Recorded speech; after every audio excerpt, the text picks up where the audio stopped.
Well, first of all, thanks, Chris, for keeping us standing. I have a limited number of get-ups left. No. Nobody got that. I'm really surprised. My dad used to tell me that. He said, Dan, can you get up and change the channel on the TV? I have a limited number of get-ups left. So there we go. Please open your Old Testaments to 2 Kings chapter 6. And thank you very much for the invitation and opportunity to be with you and share with you in this special series of lessons that you have designed. Grateful for the opportunity to share this material with you. I hope that as we do so, it's going to be encouraging to you. I hope it'll be challenging to you. You've already heard about 7 lessons on the topic of do not be afraid. So there's going to be some repetition, but I'll try to keep it as fresh and as exciting as I can. It's an interesting topic for a summer lecture series. It's, don't be afraid. It's an expression I didn't realize found 23 times in the NIV. Have you been told that yet? 23 times. That, in a way, it's kind of surprising, and then in another way, it's not insignificant. I mean, that's a lot of times for God to tell us or tell someone to not be afraid. And Chris was telling me, are you going to be talking about COVID tonight? And I wanted to tell him, yeah, my whole sermon is on COVID. This is all I'm going to say about it, and that's that we've had some kind of fearful adventures recently with that. And some people were more afraid than others during that time. And that's the way it generally is. Like most scary events, it's going to be more frightening for some than others. When I was growing up in Yakima, Washington, I had 3 siblings, 2 brothers that were on either side of me and an older sister. And every year, and I think it was the Rotary, but every year the Rotary group would find a house that was scheduled for demolition, and so they'd turn it into a haunted house around Halloween and sell tickets to go through it. And the whole purpose, of course, is just to absolutely terrify people. And I was terrified. I went through it one time, and I would never go back. I mean, I was looking for a way out. Apparently, my siblings, all of them, loved being terrified because they wanted to go every year.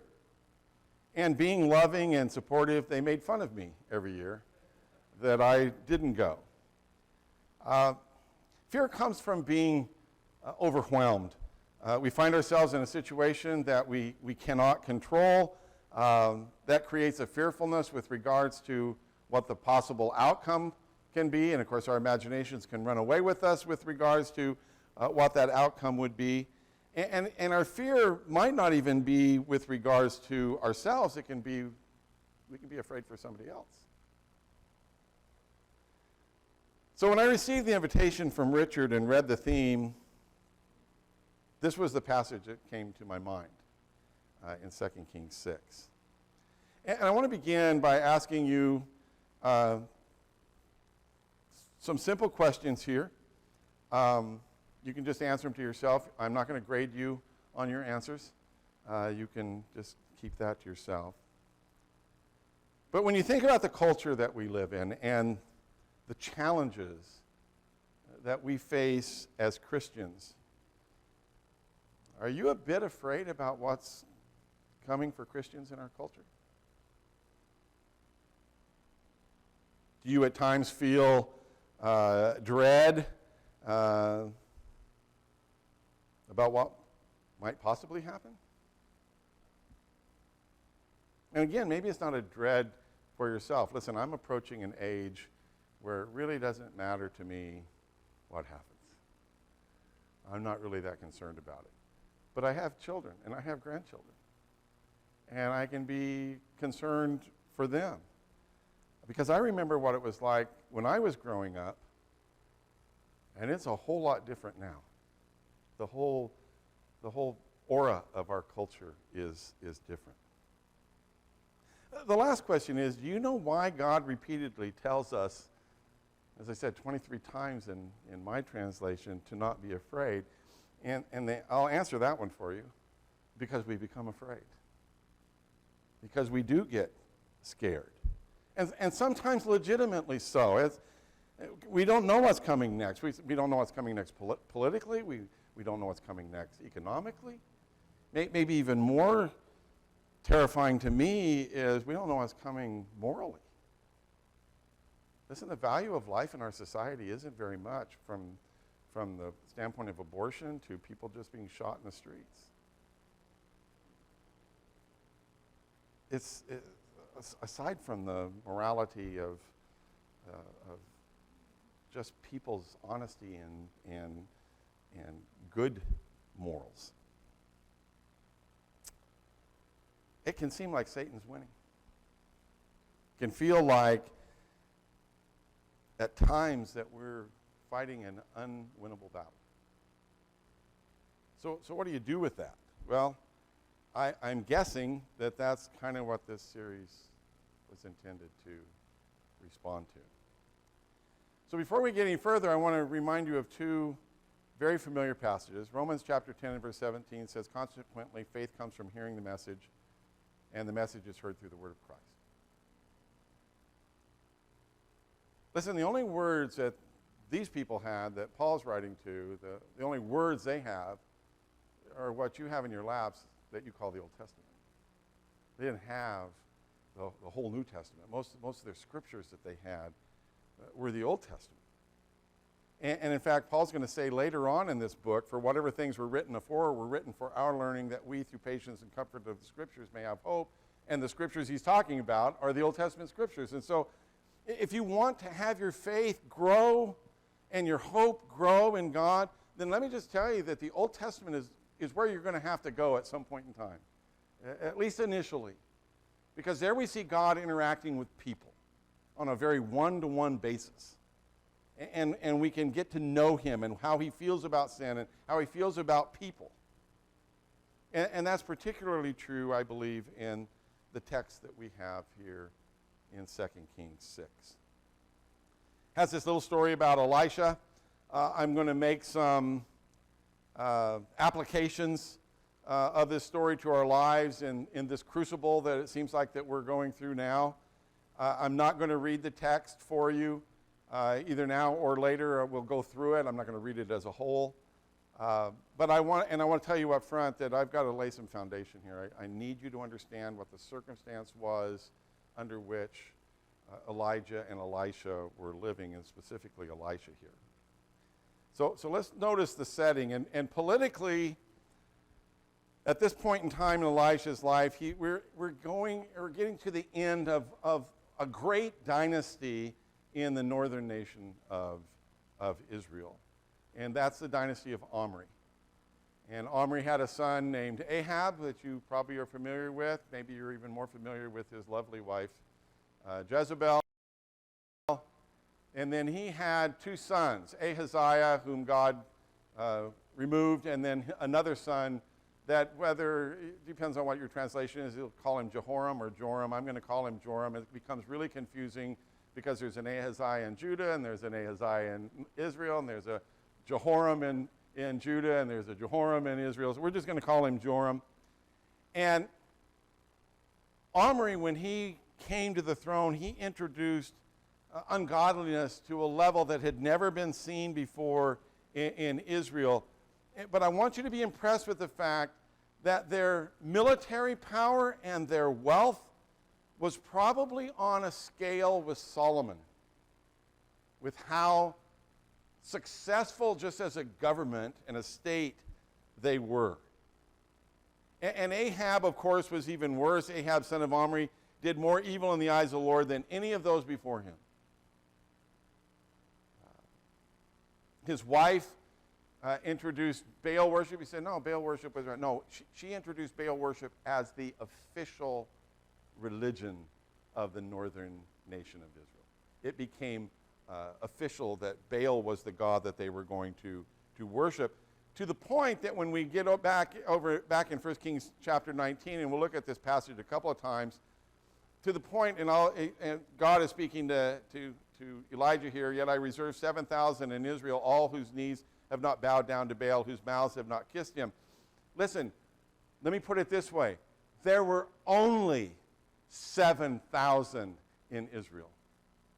Out of the thousands and thousands and thousands of people that populated that northern nation, there were just 7,000 who were still faithful to God. But if you're living in Israel at the time, and you're looking around you and say, man, look at our military power. Look at how wealthy we are. You are going to think to yourself, we are blessed. God is blessing us. The problem is the God that they are giving the credit to blessing them is Baal. He's the one that's getting the credit for that. So if you're one of those 7,000 that's still faithful to Yahweh, what are you feeling in this culture? Listen, you can't hide the fact that you're still living faithful as to the best of your ability as an Israelite in the nation of Israel, northern nation of Israel. You dress differently. You got these tassels that hang down on your garments. You have, you eat different foods than the rest of the people are eating. You don't work on the Sabbath anymore, and listen, you just can't blend in. You can't blend in into that culture. So what might you be thinking about where God is? That's what you'd be thinking. Where's Yahweh? Where is Yahweh? So God's response to this during this time is seen in two people. And the two people are Elijah and Elisha. And just right off the bat, I'll tell you that God's response to evil growing in the world isn't really the response that we kind of would like to see. The response that we think God should make. But what God is doing is he's going to use his people, and he always does, he still is, use his people to stand up in times of trial, in times of difficulty. And that's the underlying message that we're going to see in our text in 2 Kings 6. Elijah and Elisha are, to put it just as simply as I can, they're reminders to the nation that God is in control. He's still in control. Not the Baals. He wants the people's minds to be called back to him, to be focused on him. So Elijah and Elisha aren't going to be leading massive rebellions and all kinds of demonstrations, but they are going to offer plenty of reminders that God is still in control. And God does that by just absolutely saturating this period of history with miracles.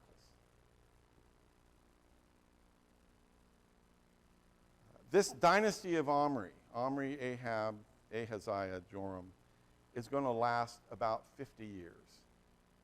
And all during that time, God is working, and he's working especially at first with Elijah, and that's in the latter part of 1 Kings.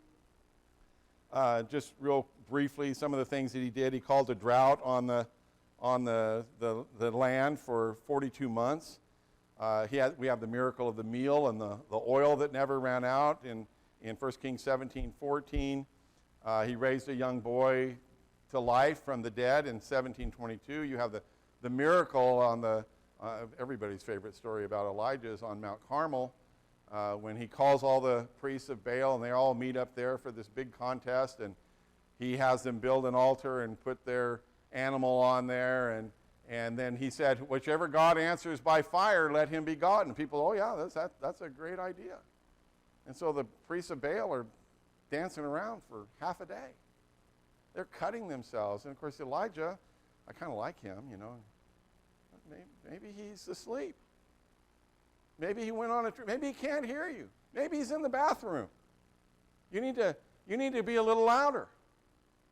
And so it went on until the time of the evening sacrifice. And so Elijah finally called all the people over to him and rebuilt the altar and put the ox on top and the wood and then the ox, and then he said, dump some water on there. Do that again. Do that again. Listen, if you ever go camping, you don't want Elijah with you if you're needing to build a fire. It's not going to work. But everything's soaked, the trench around it, and then Elijah prays and fire comes out of heaven, and it devours everything. The wood, the ox, the water. And of course the result is that people are saying, Yahweh is God. The Lord, He is God. And that work was carried on by Elisha in 2 Kings. There's a lot of his miracles that echo those of Elijah. Some are kind of wild. I kind of like the first one there that I mentioned, is that about 42 young men came out and hassled Elisha and said, hey, bald one. And some bears came out and mauled them all. I like that. You have Chris's favorite, the axe head floating. You have him healing waters, healing food. You have lepers being healed. Listen, every time you turn around with Elijah and Elisha, God is doing a miracle. And really, there's 3 periods of time in Bible history when you have that concentration of miracles. You have them in Exodus, and as they're coming out of the land, and God is proving himself to Egypt and to the Israelites that he's God. You come over in the New Testament, the time of Jesus and the apostles, and again, he's proving himself to the world that he's the Son of God and showing evidence of that. And then you have this particular time in Israel's history where I think God is trying to prove himself to that faithful remnant. I'm still here. I'm still in control. And he's reminding the people of that. And listen, that's the same reminder that we ought to get from that as well. I want you to understand that Elijah and Elisha are not super saints. In fact, they had their fears. You'll recall in 1 Kings, the 19th chapter, after this great victory on Mount Carmel, that Elijah runs south into Mount Sinai, to Horeb, and the Lord said, go out and stand on the mountain in the presence of the Lord, for the Lord is about to pass by. Then a great and powerful wind tore the mountain apart and shattered the rocks before the Lord, but the Lord was not in the wind. After the wind, there was an earthquake, but the Lord was not in the earthquake. After the earthquake came a fire, but the Lord was not in the fire. And after the fire came a gentle whisper.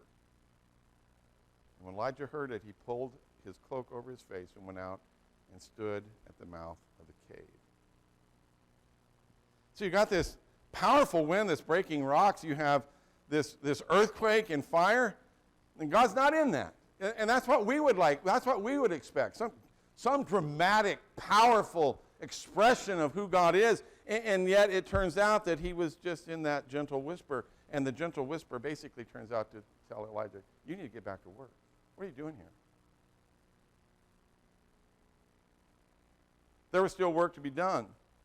Well, back to that passage in 1 Kings 19, Elijah was under the impression that he was the only one. He's the only one left, the only one faithful to Yahweh. And God said, no, I reserve 7,000 in Israel.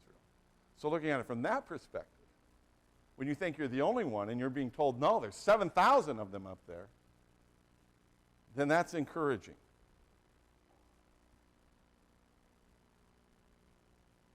What God wanted Elijah and Elisha to do was to stand up and be counted. And they did. And yeah, there was that time in Elijah's life where there was fear and fleeing and a kind of a momentary lapse, but he did go back and he did serve God faithfully, and to the point that Elijah didn't die. He was taken up in a whirlwind into heaven. And you think about all the people who may have been afraid in the scriptures, in the Old Testament, but had the courage to stand with God. Again, back to Romans 15, that record is there for our learning, for our encouragement, for our admonition. So you have men like Moses and Daniel and David and Jeremiah and Gideon and Samuel and and Hezekiah and many, many others. And it just takes one. It just takes a few. And I'll tell you, I think one of our weaknesses is that we think that if we just had the numbers, if this building was just full, if we just had it packed to the gills here with Christians, look what we could do. Listen, you don't need numbers to reach to share the gospel in Marion County or in Salem. You just need a few faithful people who are willing to stand up and be counted, who will trust God. I also want you to be impressed with the loyalty of God as we come into our text. Listen, from Jeroboam on, every king of Israel was compared to Jeroboam. And this king came and he continued in the sins of Jeroboam, son of Nebat.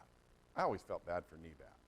You know, his name is attached eternally to a son who led God's people into idolatry, into worship with an illegitimate priesthood.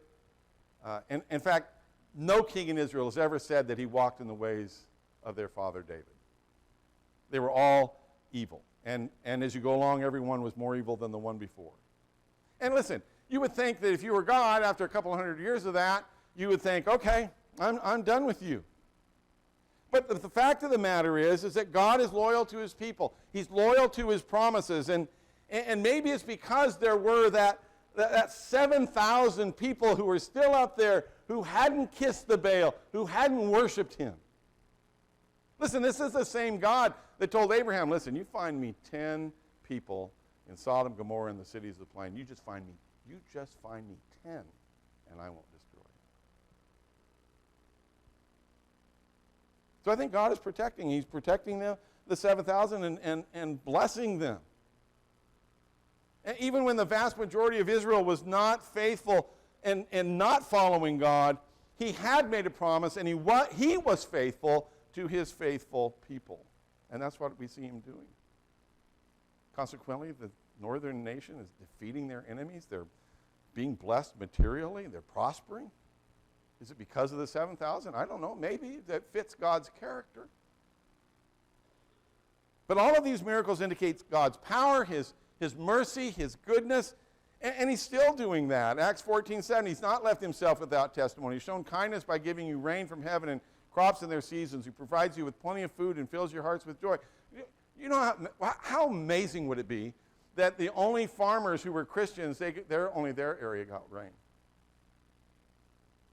That old reprobate that had the 100 acres next to him, he couldn't grow anything.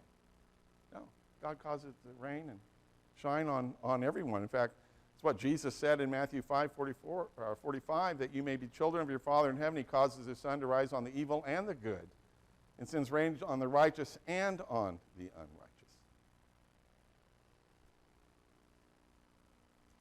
All of that's illustrated in our text, and you're saying, wow, are we finally going to get to 2 Kings 6? Yes. And it's not only one more hour. No, it's a brief look at our text. I put it up there just so you would be comforted. All right. So let's look at what God was doing from the very beginning here in 2 Kings 6. And basically, he's taking care of Joram, who was another evil son of Ahab. It's a time of war. They're being threatened by the Arameans, the Syrian king. They're in 2 Kings chapter 6, the first part of verse 8. Now the king of Aram was at war with Israel. And again, as I mentioned before, if you're God, you must have him. He's wicked, he's evil. I'm done with him. But, and let me go back. Nevertheless, speaking of Joram, he clung to the sins of Jeroboam, son of Nebat, which he had caused Israel to commit. He did not turn away from them, so he hasn't repented at all. But God tells Elisha to warn Joram not to go certain places because the Syrian king is there. It says, after conferring with his officers, the king of Syria there, not Assyria, but Syria, said, I will set up my camp in such and such a place. The man of God sent word to the king of Israel, beware of passing that place because the Arameans are going down there. So the king of Israel checked on the place indicated by the man of God. Time and again, Elisha warned the king so that he was on his guard in such places. I don't know how Elisha felt about that. Why should I be helping an evil, wicked king and government? But look what it says. Time and again, Elisha warned the king. Well, the Syrian king doesn't like that. He thinks he's got a traitor in his midst. He's enraged. He summoned his officers and demanded of them, tell me which of us is on the side of the king of Israel. None of us, my lord the king, one of his officers said. But Elisha the prophet who's in Israel tells the king of Israel the very words that you speak in your bedroom. There's nothing he doesn't know. No matter what your conversation is, Elisha knows about it and hears about it. And so the king sends his army out and says, go find where he is in 2 Kings 6:13 through 14. So I can send men and capture him. The report came back, he's in Dothan. Then he sent horses and chariots and a strong force there, and they went by night and surrounded the city. So Elisha is in Dothan. There's where Dothan is, right there on the map. You can see, you probably already knew that. I had somebody read that for me the other day, and they said Dothan, and I knew they had never been to Alabama because it's Dothan, Alabama. It's not Dothan. So I'm going to say Dothan because my parents were from Alabama. So the Aramean army is surrounding the city, and Elisha's servant gets up early in the morning. I mean, you can see him just kind of stretching. You know, he's got his cup of coffee. He thinks he'll go out there and take a look around before Elisha gets up. And he looks around. And because they came by night, and they surrounded the city there. And so when the servant of the man of God got up and went out early in the morning, an army with horses and chariots had surrounded the city. Now, I just got back from Israel. I saw this place, but this is a better picture than anything I saw. But this is the tell of Dothan. This is where the city was up on top of there. So you can see the servant, you know, walks over to this side of the tell and says, whoa, there's an army down there. And he looks over, there's an army over here. And he goes around and looks, and he does a whole circle. And he sees that he's surrounded, and he calls out to Elisha, oh no, my Lord, what shall we do?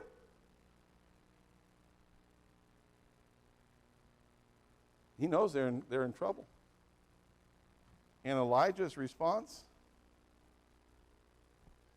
don't be afraid. Don't be afraid.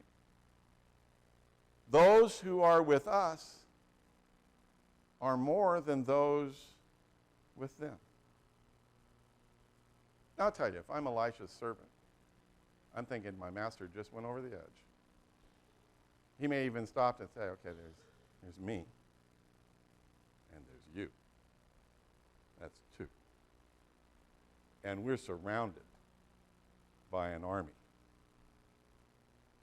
So then Elisha prays to the Lord and says, open his eyes, Lord, so that he may see. Then the Lord opened the servant's eyes, and he looked and saw the hills full of horses and chariots of fire all around Elisha. A spiritual army. The hosts of the Lord are all around them. Now just from that, you and I both need to realize those horses and chariots were there already before the servant saw them. They were already there. And I don't know how Elisha knew they were there. I don't know if he was granted vision to see them, or if he just knew God was with him and would protect him. We need to understand some things, and listen, I'm not promoting or denigrating the idea of guardian angels, but I do want you to know that there is a spiritual battle going on around us in a spiritual realm.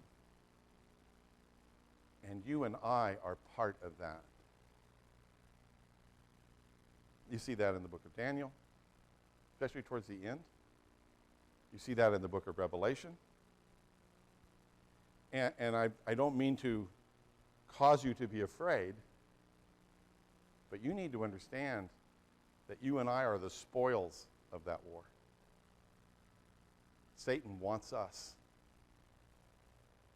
And God, who paid for us, wants to keep us. So we're the spoils. We're what this is all about. And additionally, I want you to see what God can do if he chooses to do that. Listen, there's no doubt in my mind, your mind either, probably, that God, if he chooses to, can protect us. If it's his will, he can protect us even physically from danger or from death. He saved Paul how many times? He saved David. He saved Peter. He saved Daniel. He saved Shadrach, Meshach, and Abednego. But sometimes he chooses not to do that. Like with Job. Like with the Apostle James. Like with Stephen. And so many others that you can read about at the end of chapter 11 of the book of Hebrews, who suffered. Some of them died. But listen, whether he chooses to or not, we need to still stand up. We still need to trust in him and believe that he'll take care of us. The best example of that is Shadrach, Meshach, and Abednego. Nebuchadnezzar set up this idol. He wants everybody to bow down, and when they hear all of this cacophony of instrumental music, and he gets word that these three governors of his, Shadrach, Meshach, and Abednego, Hananiah, Azariah, and Mishael are their Hebrew names, that they're not bowing down. And so he says, listen, guys, maybe you didn't understand. He goes back through the rules again so that when I do this, then you'll surely bow down this time. But if you don't, there's the furnace, and what God will be able to rescue you from my hand. Well, in verse 17, they say, if we're thrown into the blazing furnace, the God we serve is able to deliver us from it, and he will deliver us from your majesty's hand. They would be delivered from his majesty's hand if they died. But even if he does not, here's the key to this story.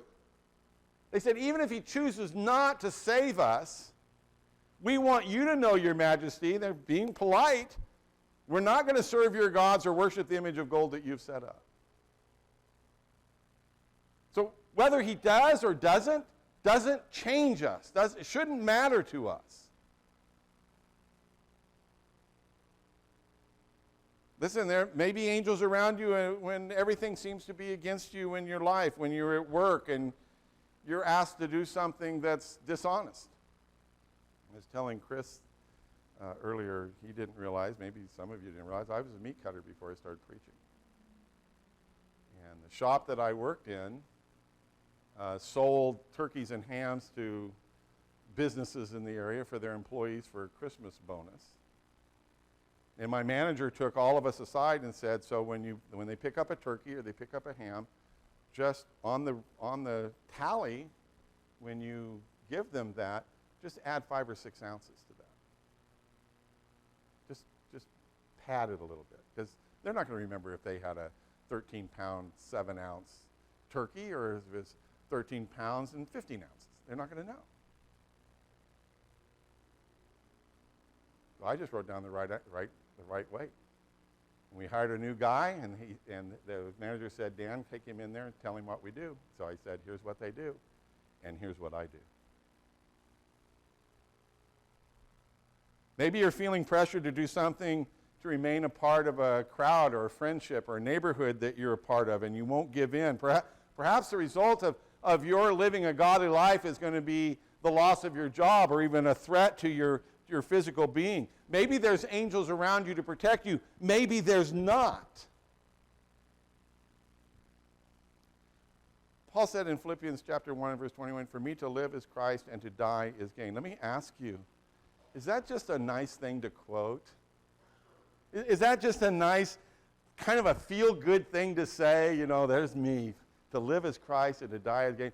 Or are you willing to live that practically in this society that we live in?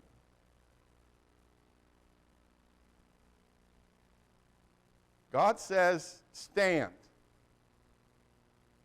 Don't be afraid.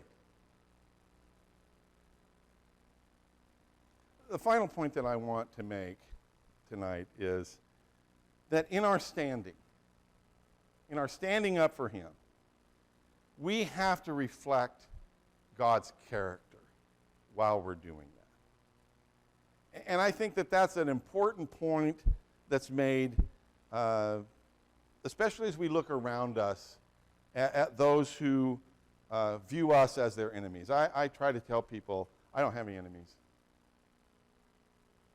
When Jesus said, love your enemies, the way I interpret that is, I'm to love people who think I'm their enemy.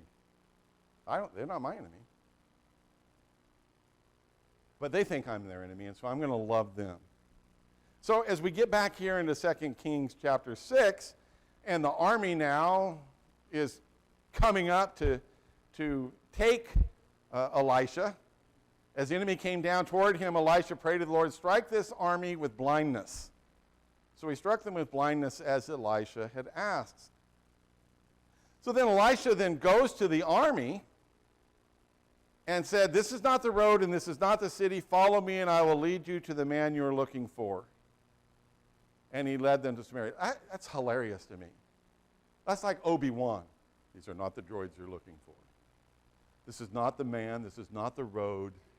But I will take you where you need to go. So Elisha takes him to Samaria, which is from Dothan is about 12 miles away. Samaria is the city that Omri built. It's the capital. It's where his grandson is now sitting on the throne.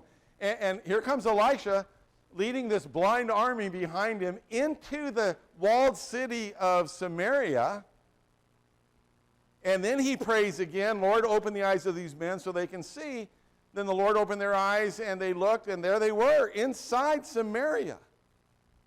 Now, you need to put yourself in these guys' shoes. They're within the stronghold, capital city of their enemy, surrounded and walled in. And I will tell you, if you've got your Bibles open and you look at verse 21, Joram is absolutely giddy about that. He's so excited. When the king of Israel saw, he said, Elijah, shall I kill him, my father? Shall I kill him? You can just see he's so excited. He wants to kill them.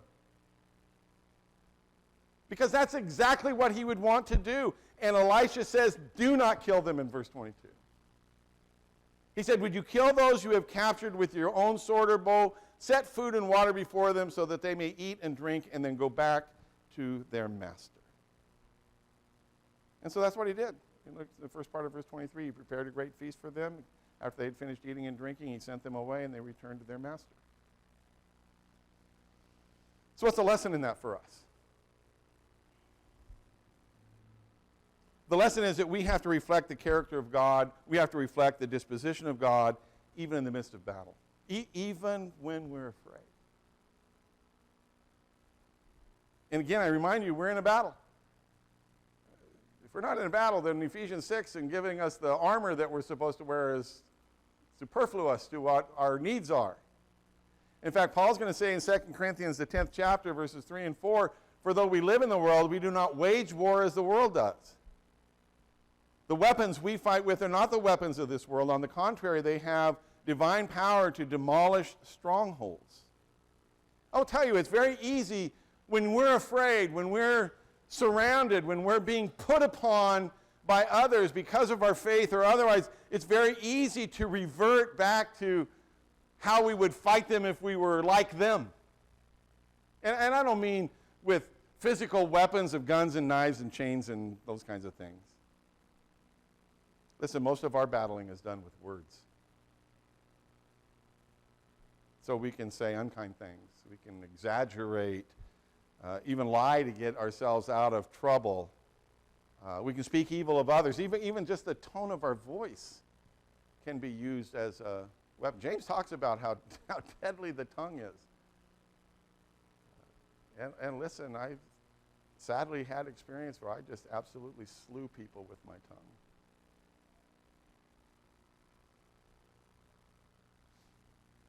Listen, when I was a younger Christian, and when I was in high school and when I was in college, my aim and goal when I was in a religious discussion with my friends was to win the argument, to show them how wrong they were and how right I was.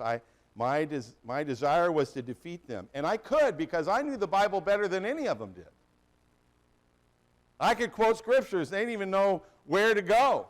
And I will tell you that my problem was pride. In the process, in my immature, unfettered attempts to fight ungodliness, I became ungodly.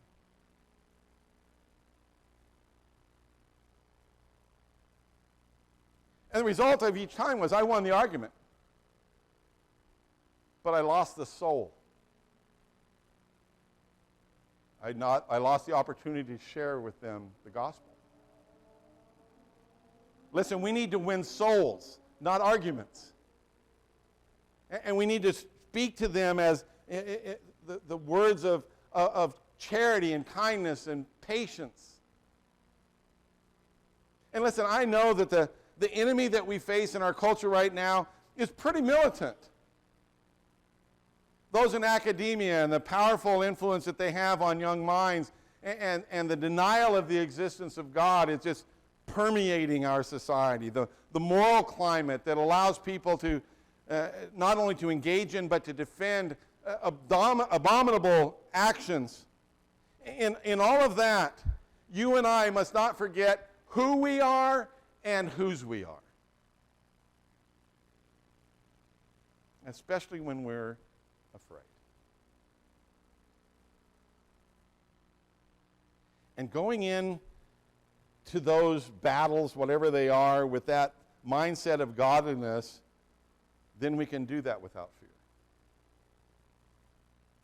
Listen, there's two different attitudes in warfare. There's God's way and there's the way of man.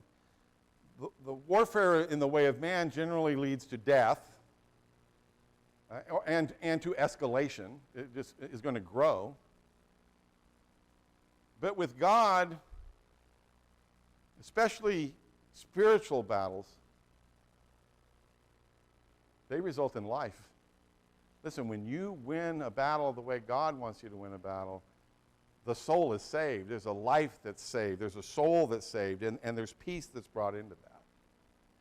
And the result of fighting a war the way God says to fight it is right here in our text, the end of chapter 6 and verse 23. After they fed them and returned them back, look what happened. The bands of Aram stopped raiding Israel's territory.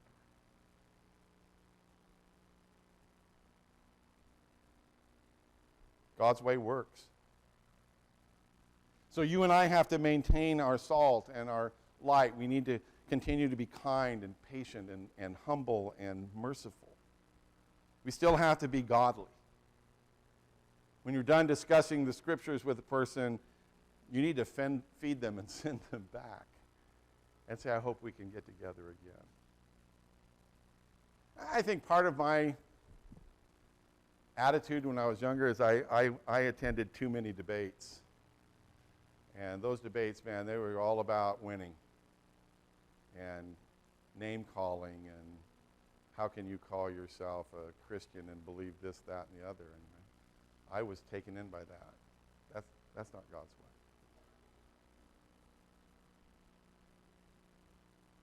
Don't be afraid. When I say don't be afraid, and when God says don't be afraid, that's not a whistling in the cemetery kind of a mantra. You know, I'm scared to death, but I'm going to whistle so I can pretend that I'm not afraid. Because us not being afraid is based on a simple truth. You, dear children, are from God and have overcome them because, listen to this, you've probably heard this now, this is probably the 7th time in this lectureship. the one who is in you is greater than the one who is in the world.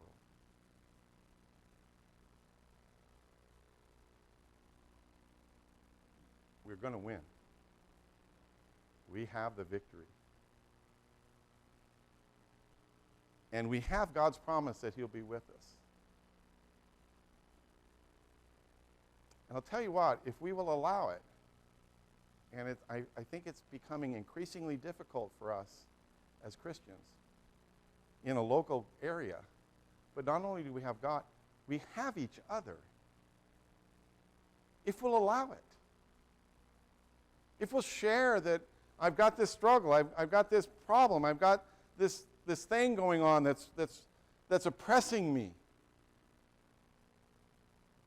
We like to come to church on Sunday morning with this sign that says, man, I am perfect. I've got it all together. I don't have any problems. Sorry about you. If we'll lean on each other, if we'll open up to each other, if we'll confess our faults to one another, if we'll hug each other every once in a while and say, how are things going? And support and encourage one another and cherish our relationship with God and cherish our relationship with each other and nurture those relationships so that if there was a soapbox up here, I could be up here for a long time. But I'll tell you, the problem with us most of the time is the only time we see each other is right here in this building. There's no interaction between our families outside of our assemblies. And I will tell you that from Hebrews chapter 10 and verse 23, where we're to consider one another, to spur one another to love and good works, you can't do that in the 5 minutes before services and the 10 minutes after. You can't consider one another in that time.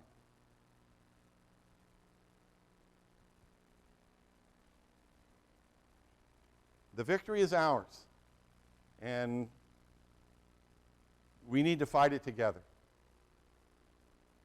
And if you'll be together, then that's going to really, really lower the fear level. I don't know if you got some struggles, you're feeling fearful. This whole series is don't be afraid. Are you afraid? And if you are afraid, how are you dealing with that? I will tell you the best way to deal with it is share your fear so that people can surround you and support you and encourage you. Chris asked me if I had an invitation tonight, and I thought, no, I don't need one. Yes, I do. I'm glad we're singing this song.